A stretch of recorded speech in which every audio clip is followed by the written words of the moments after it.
فیضان نظر تھا یا مکر کی کرامت تھا؟ بال نے جب منظر پڑا دیکھا تو روح تڑپ اٹھی، کہنے لگا یہ فیضان نظر تھا یا مکر کی کرامت تھی؟ سکھائے کس نے اسماعیل کو آداب فیضان؟ کو ماننا پڑے گا، اس بات کو تسلیم کرنا پڑے گا، ہم نے اپنی اولاد کو تربیت نہیں کی۔ اگر آج ہم امانت دیانت کے ساتھ اپنی اولاد کی تربیت کرتے تو آج ہمارے گھر میں اسماعیل پیدا ہوگا۔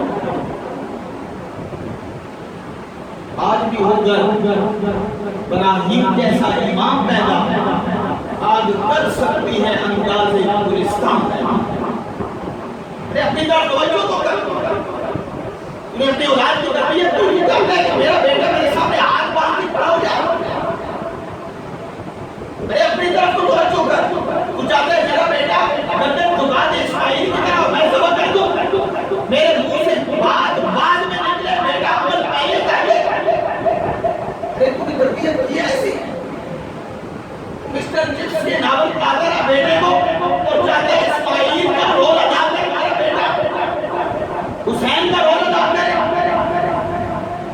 کیسے ہو سکتا ہے؟ ہمیں اپنی اولاد کی تربیت کی ماننا پڑے گا۔